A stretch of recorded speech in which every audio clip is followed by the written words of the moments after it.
Dr. Zuroff, firstly, welcome to South Africa, and thank you for coming out for these days of the Sinai in Darba. Really appreciate it. People have loved your talks and your input, and thank you for making the effort in coming. First of all, I want to thank you for inviting me. For me, this is not only a privilege, it's also a pleasure because of my Litva connection and the fact that two of my grandfather's brothers, 5 brothers, came here and lived for many years in South Africa, and they're actually buried in West Park. Wow, okay. So you have connections here, so I'm very pleased for that. And, the thing that I'd really wanted to talk to you about is that people often, when they're thinking about history, there's a sense that history is just about the past. But really, I think a major part of your work, and this is with the specific connection to Lithuania, is how you tell the story of the past has major implications for the present and the future, and specifically how the story of the Holocaust is told. Because there's, maybe in its cruder form, there's the form of Holocaust denial, which is, okay, the Holocaust didn't happen. But what I think you've highlighted in your work, and I've seen a lot of the articles that you've written and that have been written about you, and that the campaigns that you are tirelessly fighting for, is another form of distortion of history, which is as dangerous as Holocaust denial, perhaps, and maybe you can say if it is or it isn't as dangerous, but it certainly is very dangerous, and it's not just about the past. This is not just about a fight for the past, it's a fight for the present and the future. And I'd really, let's try and explore this notion of telling the story of the Holocaust, say, of what happened in Lithuania, what's happening in Lithuania today, about distorting that past and its implications for Jews around the world. Okay, I think you described it very, very well. In other words, our efforts to preserve the accuracy of the historical record, especially in a country like Lithuania, are an effort to make sure that the correct lessons are learned from the crimes of the past and the tragedies of the past.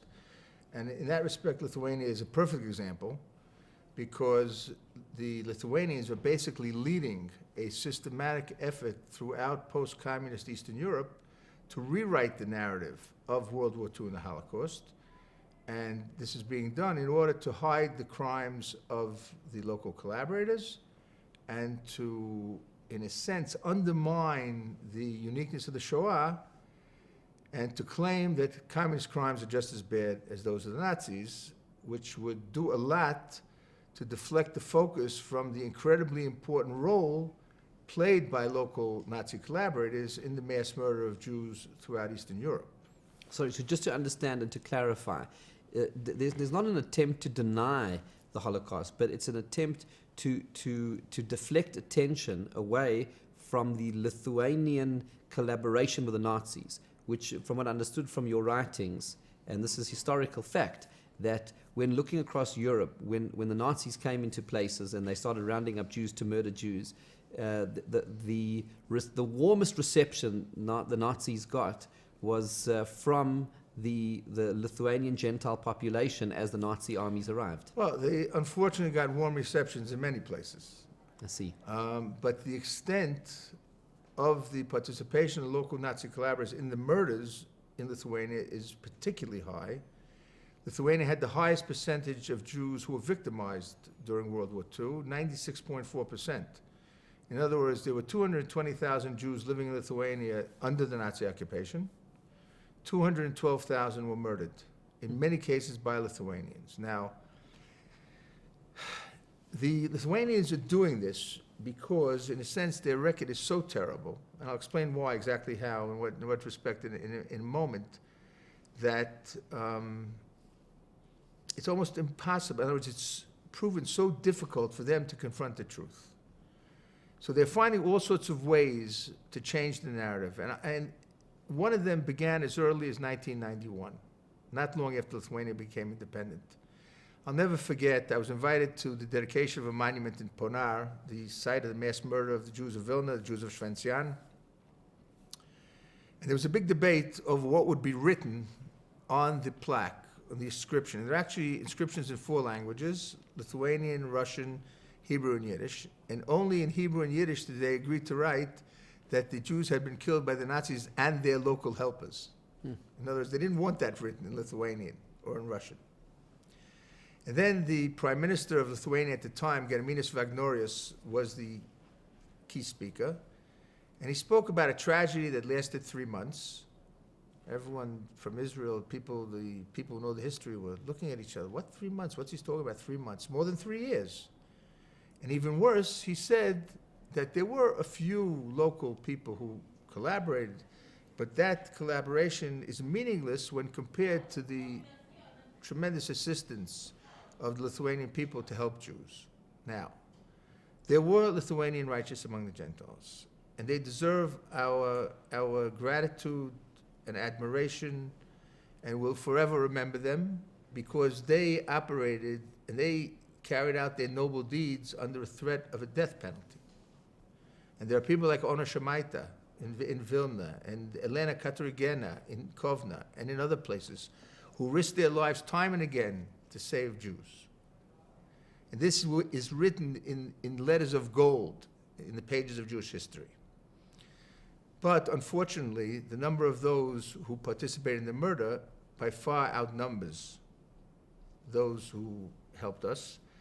And contrary to efforts like that of the Prime Minister, who basically tried to present the Lithuanians who did collaborate as a few hooligans, in Lithuania, the phenomenon of collaboration encompassed all strata of Lithuanian society, from the intelligentsia, from the clergy, local doctors, pharmacists, school principal, teachers, priests, to the hooligans. And what did the collaboration look like? When you say collaborate, what did that mean?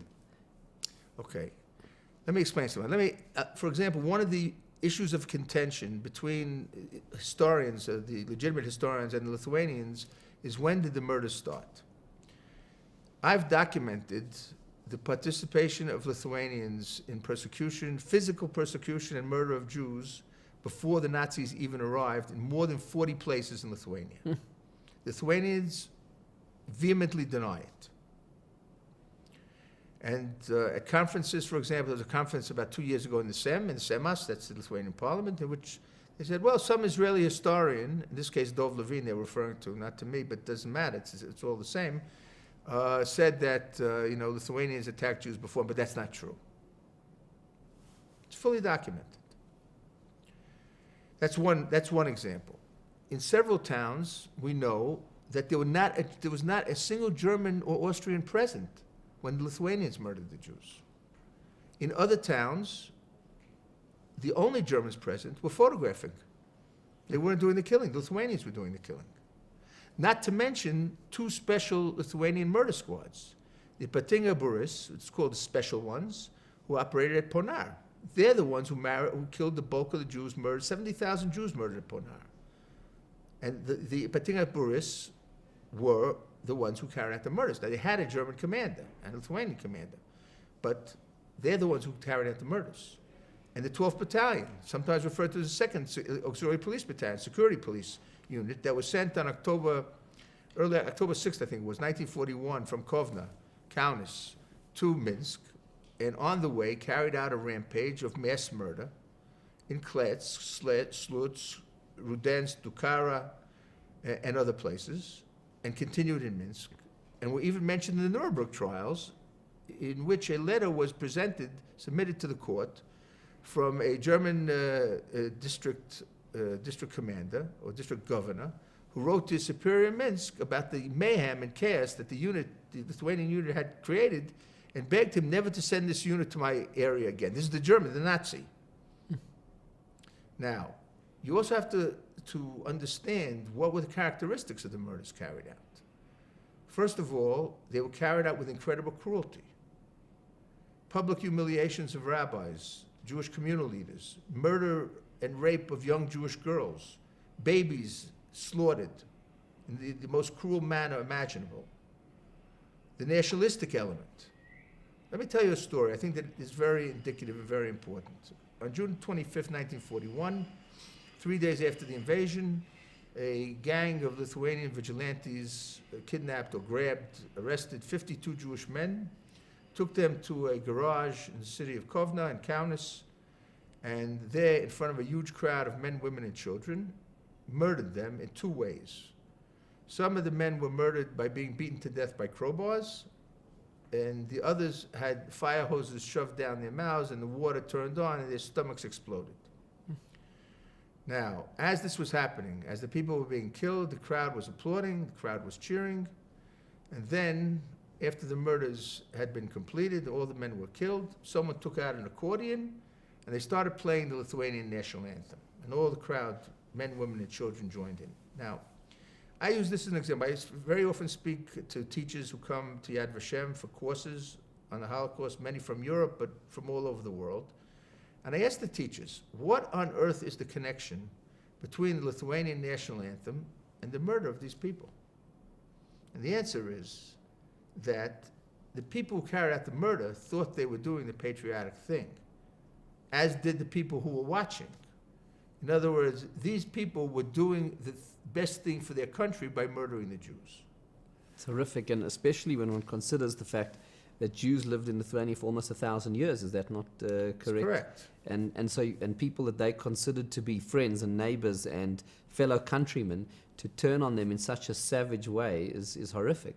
You're right. As a matter of fact, before the war broke out, if you would ask people, if you would say to people, imagine a terrible tragedy in which the Jews of country X or Y will be killed, no one thought of Lithuania in that context. They would point to Poland, Romania, Hungary, countries where the level of anti-Semitism and the nature of anti-Semitism was much higher and much more severe. But in Lithuania, a number of factors sort of converged and were exacerbated by the year of Soviet occupation from June 1940 to June 1941, and the sense of many Lithuanians that the Jews had welcomed the Soviets. But of course, the Jews welcomed the Soviets because the choice they had was between having their culture repressed or having themselves murdered by the Nazis. Now, they were murdered by the Nazis or being repressed by the communists, which of course is not a choice at all. So were the Jews happy to see that it was the Russians who invaded Lithuania rather than the Nazis initially in June 1940? Yeah. Of course they were. But it was no reflection. In other words, they didn't want the Lithuanian people to suffer. That's not why they were happy. They're simply happy that their lives were spared, temporarily, as it turns out. Yes, but I think, and so what's happening now in Lithuania is an attempt to downplay, to whitewash this history of collaboration, and the way that they're doing it, from what I understand from your writings, is this attempt to equate the fascism and the Nazism with communism, and say there were these two totalitarian systems, and the heroes of it all are the underdogs, the Lithuanians who rose up against it, and that's a distortion of Holocaust history, which is as dangerous as denial. In a certain sense, it's much more dangerous, because Holocaust denial is so absurd. Yes. In view of the enormous documentation which exists to prove the Holocaust. Yes. And to be perfectly honest, the fight against Holocaust denial has been more or less won in the West, not in the Arab world, not in the Muslim world, where it's much more dangerous because it's government-sponsored and financed Holocaust denial. But in the West, there's no mainstream normative political party or social organization which disseminates or believes Holocaust denial. That doesn't mean we don't have to remain vigilant. But for the most part, listen, the efforts of the last 60 years to document the Shoah, to process that information in such a way to make it available to as wide a public as possible, whether it's in the form of Holocaust museums or internet sites or books, theater, movies, etc., has been enormous, very formidable. And that's what's helped win the fight against Holocaust denial. But this is something much more sophisticated.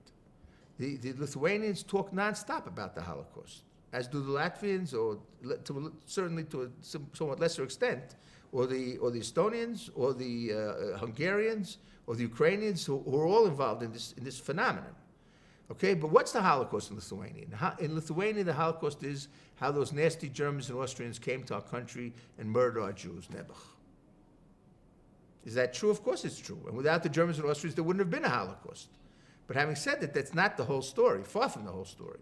And in the Lithuanian context, this story is very, very, very difficult, very problematic, and this is why it's so difficult to combat it. And also it's being now used as an engine for modern anti-Semitism. in the sense that Lithuania, there is a movement, the fascist movement even in Lithuania today, that is using this kind of resistance to communism, from what I understand, and then linking it to downplaying their collaboration in the Holocaust to a form of a new kind of anti-Semitism? That's precisely correct, although it's really traditional anti-Semitism. Yes. In other words, it's not what has happened in the West, Western Europe, where it's morphed into anti-Zionism. Yes. The irony of the story is that Lithuania is relatively friendly towards Israel. Yes. And wants to develop its ties with Israel. But one of the phenomena that we see in Eastern Europe is that the Eastern Europeans love Israel, but they don't like Jews. Yes. Especially their own Jews. Yes. But listen, in other words, the issue here is, in other words, it's not as if anti-Semitism is rampant in Lithuania today. That would not be accurate to say. But there's no question that there's a link between anti-Semitism and, in a sense, this Holocaust distortion, besides the obvious national interest, is fueled by anti-Semitism. Yes, and the fact is we have to clarify the historical record. And part of what Lithuania needs to do is to take responsibility for the sins of the past and say that a significant portion of the population, as you said, right across the full spectrum, from leadership all the way down, were active and vicious collaborators with the Nazis, and they have to take some sort of responsibility for that. And I think maybe that's where the South African Jewish community can play a role, because we're a community around the world where the vast majority of Lithuanian Jews who survived the Holocaust by getting out before the Nazis came, as you said, 97% or so perished. So those who got out before, the highest concentration of Jews of Lithuanian extraction is here in South Africa. And this is something that you and I have discussed. But to say that as South African Jews, as the descendants of the survivors, because we're all survivors, even though my great-grandfather came from Lithuania, all my great-grandparents came from Lithuania, but the one I know, Kalman Mayer Goldstein, he came at the age of 17. He lived in Varna. He left behind his family, and everyone was murdered in the Holocaust. A few of his siblings managed to escape as well, but everyone, his parents and aunties and uncles, everyone was murdered. There's actually a letter that I found that an aunt who wrote to him just after the Holocaust to say to him, look, everyone's gone. It's the most chilling letter to read, where he's there and he didn't know, and he came to farm in South Africa, and he gets this letter after the Holocaust to say everyone's gone. And there's like that sense, we are the descendants of these survivors, and so we owe it to our ancestors to say and to stand up and not to be co-opted. There seems to be a move, and I'm picking this up because a lot of people have reached out to me. There was the mayor of Vilna who came to South Africa a few years ago, and trying to co-opt South African Jews to support these projects. And I think that we need to be very careful and very clear, is that if there are going to be projects which Lithuanian government at various levels is adopting to preserve Jewish heritage in Lithuania, we have to say to them loud and clear, if you want our cooperation with these projects, we want, in exchange for that, an acknowledgement of the truth of what happened, and real monuments and real documentation and real atonement. And that's got to take, we can't just have Jewish heritage sites as if the Lithuanian collaboration didn't happen. We need to, at every Jewish heritage site in Lithuania needs to be a section devoted to the sins of the Lithuanian collaborators. I think that's a very important point. That is extremely important. And in that respect, South African Jewry has a unique role to play. And it's very, very important that you enlist the help of the community and lead the efforts, in a sense, together with Lithuanian Jews outside in Israel and elsewhere, to combat these phenomena. And unfortunately, the countries that should be actively involved in combating these efforts to rewrite history, for a variety of political reasons that are too complicated perhaps to enter into this in the course of this interview, they're not doing it. Yeah. And that leaves it to us, in a sense, as we're doing. In other words, we're leading the efforts to do that, but there's no comparison to what a NGO can do, to what a country can do, or an organized community can do. Yes, but I must pay tribute to you on behalf of the South African Jewish community for all of your efforts. I know that you're a fellow Litvischer Jew, so we share that heritage. As you mentioned, you have a connection to this community. But as descendants of the survivors of the Lithuanian Holocaust, we we owe, and all of Am Yisrael owes a tremendous debt of gratitude to you for the work that you've done to document, to chase Nazi criminals, but now to fight this particular fight, to not allow Lithuanian society and Lithuanian government to get away with this distortion of history. Listen, I have to say one thing. Perhaps the most disheartening part of the effort, and believe me, I feel about it. In other words, I am so committed to this, body and soul, because I see how important it is. You have to remember, I'm a historian by profession. I'm not a lawyer, okay? But the problem is that this has been a very lonely crusade. And I want to mention my colleague, my esteemed colleague, Professor David Katz, who taught for many years at Vilna University, who taught Yiddish, one of the world's leading experts on Yiddish, who was fired from his post at the university when he sought to defend Jewish anti-Nazi partisans whom the Lithuanian government wanted to put on trial on trumped-up charges of war crimes. And those efforts cost him his post, and he has not been able to find employment since. And he is devoting his time to a wonderful website called defendinghistory.com, which I hope our listeners or people seeing this interview will go to and learn from. And he especially, I would even say more than the Simon Wiesenthal Center, deserves the support of the Jewish community in Lithuania, who I think are in a position to understand the importance of what he's doing. Yes, and the fact that he lost his position there shows this is a real fight.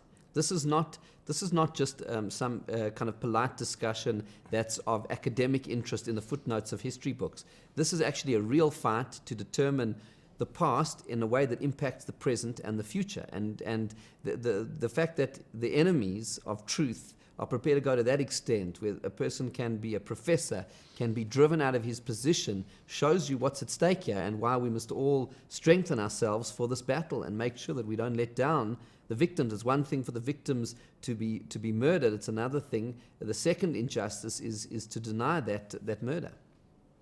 In other words, it's not haratzachta v'gam yarashta, it's haratzachta v'gam machakta. In other words, you've murdered them and you've wiped out their memory. Yeah. This is in a sense should be our slogan, that we, God forbid, should never allow their memory to be obliterated for the political interest of Lithuania and for the convenience of Lithuanian society. We owe it to the victims, we owe it to ourselves, we owe it to our children to make sure that the truth is known and that truth is broadcast all over. Yes, and so from our discussion here, which will be presented to the public on the internet and through other communication platforms, we're sending out a message, and it's a very simple message also to the Lithuanian government. There's a very easy way out of this. Just own up. There's nothing else to do but just acknowledge the truth of what happened and say this was not just the Nazis on their own. Unfortunately, there were members of that society at every level of society who had who turned on their Jewish neighbors who'd lived there for almost 1,000 years in the most brutal and horrific way. And there has to be an acknowledgement of that and an atonement for that, and that has to be recorded in all of these memorials. If they're doing any memorial or any kind of Jewish heritage site in Lithuania, that is our simple demand and request. But not only that, this is what has to be taught in the textbooks. In other words, it has to be in the history textbooks and in the government pronouncements, and they have to admit the truth. Some of the people who until now have been feted as heroes cannot be the heroes of the new Lithuania because they murdered Jews before, during the Shoah. So let me perhaps end with a ray of hope, on an optimistic note. Something very exciting and very unusual has happened over the last few months in Vilna, where one of the leading Lithuanian cultural icons, a woman by the name of Ruta Vanagaita, upon finding out that her grandfather and her great-aunt's husband were actively involved in the mass murder of Jews, has taken upon herself a mission to break the silence. And she sponsored a conference on Holocaust education, which I spoke at, and David Katz spoke, and Thomas Venclova, the famous Lithuanian dissident, all truth-tellers. And then she wrote an article in the most popular internet portal about why we have not, do not, and will never speak about the Holocaust in Lithuania, in which she juxtaposed the silence regarding history with contemporary anti-Semitic incidents that she herself experienced. And now we, Ruth Van Gaita and I, are going to write a book in which we will travel to different places throughout Lithuania to talk to witnesses and people who know the story. The book will be called Our People, and it's a double entendre. Our people are the victims. Her people are the killers. And the subcaption is supposed to be a journey with an enemy. In other words, we're ostensibly starting out as enemies and to spread the truth. And this is a woman who has the #1 bestseller in Lithuania for the last 4 months, a book about women at 60, a book who wrote a fantastic book on care for the elderly in Lithuania, which is a very important topic because there is almost no care for the elderly. In other words, she's earned the credibility, she's earned the respect of Lithuanian society. She's not Jewish, she has no Jewish origin, and she's determined, and a very courageous woman, I might add, to tell the truth. And this is the first time that someone of that caliber, of that visibility, okay, has stepped forward, because everyone else who learned that their relatives or knows the truth simply ran the other way, closed their ears, and said, yes, don't want to deal with it. Okay, that's so maybe amazing. This will be that's the good news. turning point. That's very important. I'm so pleased to hear about that, and thank you for your time. And just to say, in your holy work, as you continue this work, you have the South African Jewish community 100% behind you, and we're ready at any time to come to the fore to honor the memory of our grandfathers and grandmothers. Thank you very much. Thanks for the invitation. The privilege and pleasure of being here at Sinai and Daba and meeting my fellow Litvaks and telling them about my work. Thank you.